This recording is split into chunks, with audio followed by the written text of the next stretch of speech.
आपल्यापैकी अनेकांनी हा अनुभव नक्कीच घेतला असेल.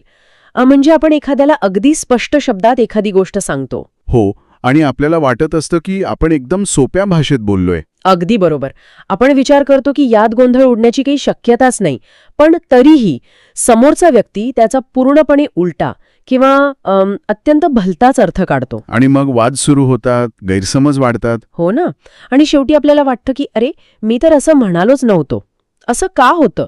म्हणजे आपण जे बोलतो ते समोरची व्यक्ती कधीच जसेच्या तसे ऐकत नसते का? की ती फक्त स्वतःच्या डोक्यात आधीच तयार असलेला स्वतःचाच एखादा अर्थ ऐकत असते? हां, खरं तर खूप विचार करायला लावणारा प्रश्न आहे, आणि याचं उत्तर होकारार्थी आहे. अरेच्छा, म्हणजे असं खरंच होतं? हो, संवादाची प्रक्रिया वरवर पाहता जितकी साधी वाटते, तितकीच ती आतून गुंतागुंतीची आणि मानवी मानसशास्त्राने भरलेली असते. आपण फक्त शब्द फेकत नाही, तर आपण अर्थांची देवाणघेवाण करण्याचा प्रयत्न करत असतो, आणि नेमकी तिथेच गडबड होते. आणि म्हणूनच आज आपण या विषयाच्या अगदी मुळाशी जाणार आहोत. या सखोल चर्चेसाठी आपला आजचा आधार शैक्षणिक तंत्रविज्ञान आणि संख्यापन प्रक्रियेवर आधारित काही अत्यंत सविस्तर अभ्यास आणि नोंदी आहेत. अगदी. आणि या माहितीच्या आधारे आपण हे उलगडून बघणार आहोत की माहिती देणे, ती माहिती समोरच्याला नेमकी समजणे, या प्रवासात नक्की काय घडते. बरोबर. आपण अनेकदा संवादाचे तांत्रिक नियम शिकतो, पण ते प्रत्यक्षात का कोसळतात यामागचं मानसशास्त्र आज आपल्याला समजून घ्यायचं आहे. तर ठीक आहे, आपण हे उलगडून बघूया. सगळ्यात आधी या प्रक्रियेच्या अगदी बेसिक्सपासून, म्हणजे मूळ रचनेपासून सुरुवात करूया. मुळात हा संवाद किंवा संख्यापन म्हणजे नक्की काय असतं? जर आपण कम्युनिकेशन या शब्दाच्या उत्पत्तीकडे गेलो, तर तो कम्युनिस या लॅटिन शब्दापासून आलेला आहे. कम्युनिस? हो, कम्युनिस याचा अर्थ होतो समान किंवा सामायिक. याचाच अर्थ असा की संख्यापन ही केवळ बोलण्याची किंवा माहिती फेकण्याची क्रिया नाहीये. ओके, म्हणजे एक सामायिक समज निर्माण होईल असं म्हणायचंय तुम्हाला? अगदी बरोबर. जर ती सामायिक समज निर्माण झाली नाही, तर तुम्ही फक्त आवाज केलात, संवाद साधला नाही. हा, हे खूप महत्वाचं आहे. म्हणजे केवळ माहिती पोचवणे पुरेसे नाही, तर त्या माहितीचा अर्थही समान असणं गरजेचे आहे. नक्कीच. आता या प्रक्रियेचे जे 4 मुख्य आधारस्तंभ आहेत, म्हणजे प्रेषक, संदेश, माध्यम आणि ग्राहक, ते समजून घेण्यासाठी मी एक नेहमीची उपमा वापरते. कोणती उपमा? समजा ही एक कुरिअर सर्व्हिस किंवा पार्सल डिलिव्हरी आहे. प्रेषक आपले विचार एका बॉक्समध्ये पॅक करतो. त्याला आपण तांत्रिक भाषेत सांकेतिकीकरण किंवा एन्कोडिंग म्हणतो. बरोबर. तो विचारांचा बॉक्स एका डिलिव्हरीच्या गाडीतून म्हणजेच माध्यमातून प्रवासाला निघतो आणि मग तो ग्राहकापर्यंत पोहोचतो. तो बॉक्स उघडतो, ज्याला निसांकेतिकीकरण किंवा डिकोडिंग म्हणतात. पण मला नेहमी हा प्रश्न पडतो की ही उपमा खरोखरच मानवी संवादाला 100% लागू पडते का? खरं सांगायचं तर पार्सलची ही उपमा समजायला सोपी असली तरी त्यात एक अत्यंत मोठी आणि गंभीर त्रुटी आहे. त्रुटी? ती कोणती? कुरिअरच्या बॉक्समध्ये तुम्ही जर एखादं घड्याळ पॅक करून पाठवलं, तर प्रवासात त्या घड्याळाचा मोबाईल फोन होत नाही. बॉक्स उघडल्यावर ग्राहकाला घड्याळच मिळतं. हो, ते तर आहे. पण मानवी संवादात असं होत नाही.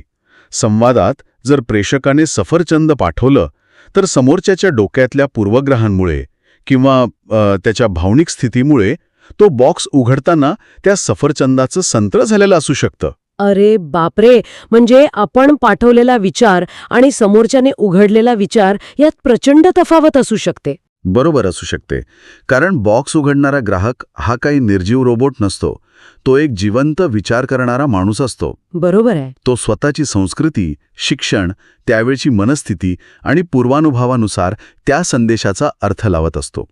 म्हणूनच पॉल लिगेंज या अभ्यासकाने संवादाचे एक अत्यंत व्यापक सूत्र मांडले आहे. काय आहे ते सूत्र? ते म्हणतात, कोण, कुणाला, कोणत्या तरी माध्यमातून काय सांगतो आणि त्याचा काय परिणाम होतो याचं उत्तर म्हणजे संकजापन. म्हणजे या संपूर्ण प्रवासात काय परिणाम होतो हा भाग सर्वात कळीचा आहे. अगदी प्रेच. ग्राहक हा केवळ संदेश घेणारा नसून तो त्याचा अर्थ लावतो. तर याचा अर्थ असा की संवाद ही फक्त एका दिशेने जाणारी गाडी नाहीये. मी बोलले आणि माझं काम संपलं असं होत नाही. अजिबात नाही. समजापन ही एक अत्यंत आंतरक्रियात्मक आणि गतिमान प्रक्रिया आहे. म्हणजे ती अखंड चालणारी एक साखळी आहे. म्हणजे एक प्रकारचं लूप आहे. हो, लूपच म्हणूया. जेव्हा ग्राहक तो संदेश ग्रहण करतो आणि त्याचा स्वतःच्या पद्धतीने अर्थ लावतो, तेव्हा तो काहीतरी प्रतिक्रिया देतो. यालाच आपण प्रत्याभरण किंवा फीडबॅक म्हणतो. आणि हा फीडबॅक खूप सूक्ष्म पण असू शकतो ना. हो ना, अगदी सूक्ष्म असू शकतो, जसे की नुसतीच भुवई उंचावणे किंवा चेहऱ्यावर गोंधळाचे भाव येणे. हे प्रत्याभरण परत प्रेक्षकाकडे जाते आणि मग प्रेक्षक ठरवतो की आपला संदेश योग्य पोचला आहे की नाही. आता या पूर्ण चक्रात संदर्भ हा भाग किती मोठा खेळ करतो यावर आपल्या अभ्यास स्रोतामध्ये एक अत्यंत प्रभावी उदाहरण दिलं आहे. शिवाजी महाराजांच्या सुरत मोहिमेचं उदाहरण ना. हो तेच. आपण जर कोणत्याही ऐतिहासिक संदर्भाविना नुसतंच म्हटलो की सुरतेची लूट, तर ज्याला त्यावेळची राजकीय, आर्थिक आणि लष्करी पार्श्वभूमी माहीत नाही, तो लूट या शब्दाचा अत्यंत चुकीचा, गुन्हेगारी स्वरूपाचा अर्थ काढू शकतो. हा, संदर्भाचाच तर सगळा खेळ आहे. शब्दांना स्वतःचा असा कोणताही अंगभूत अर्थ नसतो. म्हणजे शब्द हे मुळात रिकामे असतात. हो, एक प्रकारे रिकामीच असतात. लोक शब्दांना अर्थ देतात आणि ते अर्थ नेहमी संदर्भावर अवलंबून असतात. एखादा ब्रिटिश इतिहासकार आणि एखादा मराठा इतिहासकार एकाच घटनेकडे पाहताना पूर्णपणे वेगळ्या चष्म्यातून पाहतो. हे तर अगदी खरं आहे. त्यामुळे जेव्हा आपण एखाद्याशी संवाद साधतो तेव्हा आपण फक्त शब्द वापरत नसतो, तर आपण त्या शब्दांच्या आजूबाजूला असलेला संदर्भाचा पूर्ण डोंगरही घेऊन फिरत असतो. आणि जर समोरच्या व्यक्तीला तो डोंगर म्हणजे तो संदर्भच माहीत नसेल, तर अचूक अर्थापर्यंत पोहोचणे अशक्यच होऊन बसते. हो. पण मग इथे एक मोठा प्रश्न निर्माण होतो. कोणता? जर संवादाचा अर्थ पूर्णपणे संदर्भावर आणि समोरच्या व्यक्तीच्या पूर्वानुभवावर अवलंबून असेल, तर अनोळखी व्यक्तीशी किंवा आपल्यापेक्षा पूर्णपणे भिन्न पार्श्वभूमी असलेल्या समूहाशी 100% अचूक संवाद साधणे ही अशक्यप्राय गोष्ट नाही का? म्हणजे आपण तर एका अशा खेळात उतरतोय जिथे आपले हरणे निश्चित आहे. यातली सर्वात आकर्षक गोष्ट म्हणजे हेच तर. संवादातील सगळ्यात मोठी गोम आणि त्याचवेळी सर्वात मोठी ताकद आहे. 100% अचूक संवाद ही एक मिथक आहे. मिथक आहे म्हणजे शक्यच नाही. हो, कारण समजापन ही कोणतीही स्थिर किंवा परफेक्ट गोष्ट नाही. ती प्रतिसाद निर्माण करणारी प्रक्रिया आहे. आपण अचूकतेची अपेक्षाच करू शकत नाही. आणि म्हणूनच मगाशी उल्लेख केलेले प्रत्याभरण किंवा फीडबॅक इतका महत्त्वाचा ठरतो. अगदी बरोबर. जेव्हा तुम्ही एखाद्या अनोळखी समूहाशी बोलता तेव्हा तुम्ही पहिला संदेश टाकता आणि त्यांची प्रतिक्रिया पाहता. त्यांच्या डोळ्यात गोंधळ दिसला तर तुम्ही लगेच तुमची भाषा बदलता. नवीन उदाहरण देतो. हो, तुमचा टोन बदलता. ही जी सतत चालणारी जुळवाजुळव आहे तीच संवादाला जिवंत आणि शक्य बनवते. पण तरीही आपण कितीही जुळवाजुळव केली तरी अनेकदा मोठे गैरसमज होतातच. वेगळंच काहीतरी समजलेलं असतं. एकमेकांचे म्हणणे आपल्याला का समजत नाही याचे अनेक टप्पे आणि अडथळे या प्रक्रियेत दडलेले आहेत. होय, आणि हे अडथळे प्रामुख्याने 4 टप्प्यांवर येतात. पहिला टप्पा कोणता? पहिला टप्पा म्हणजे खुद्द प्रेक्षकाच्या मर्यादा. जर संदेश देणाऱ्याच्याच मनात वैचारिक गोंधळ असेल किंवा त्याला काय सांगायचंय हे स्पष्ट नसेल, तर पुढची सगळी प्रक्रिया कोलमडते.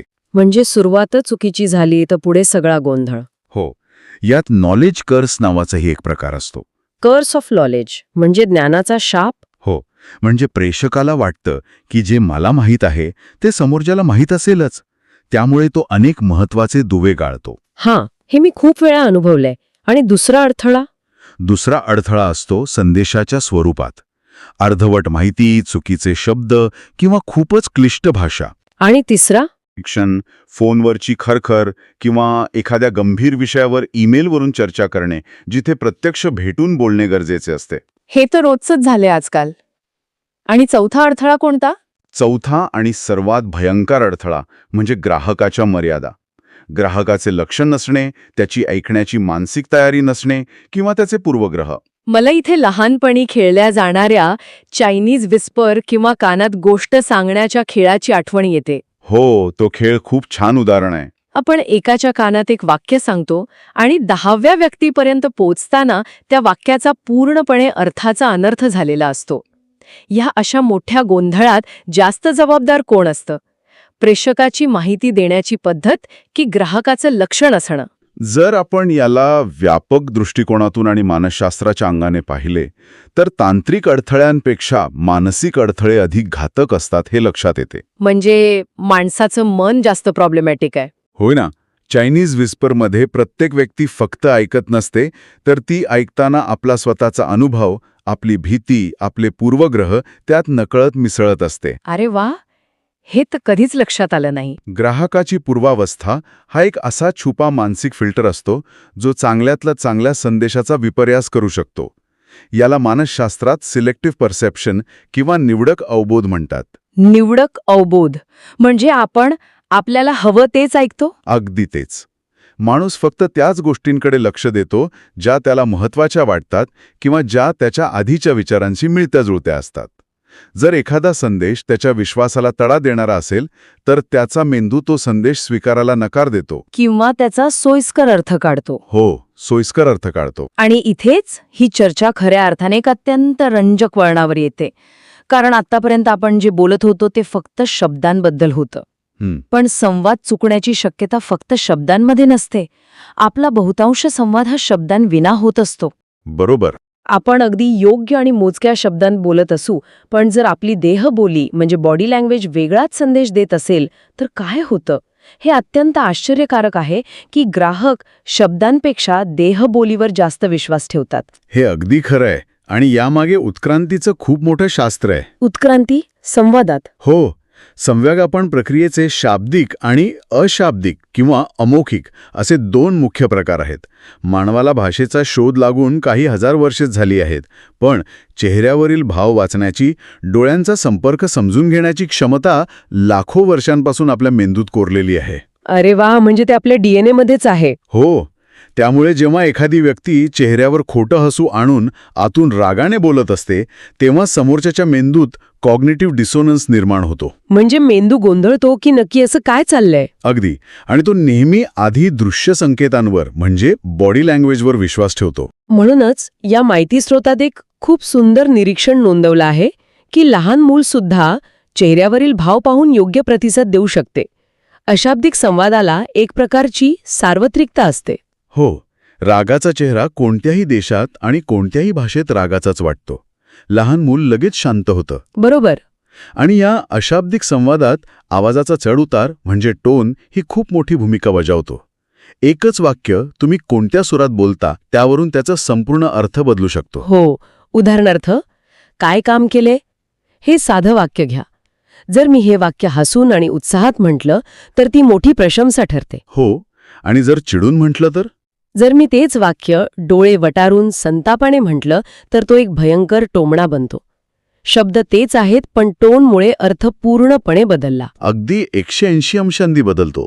एका वर्गात किंवा ऑफिसमध्ये लीडरचा वावर, त्यांचा डोळ्यांशी संपर्क आणि अगदी ते बोलताना कुठे शांत राहतात म्हणजे कुठे पॉज घेतात, हा सुद्धा एक अतिशय शक्तिशाली संदेश असतो. आणि याचाच एक पुढचा टप्पा म्हणजे समूहांतर्गत समजापण. Mass communication. हो.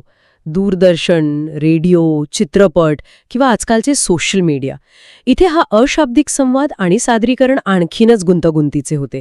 कारण तिथे प्रेषक आणि ग्राहक समोरासमोर नसतात. हो. आणि तिथे तो फीडबॅक लूप तुटलेला असतो ना. हो.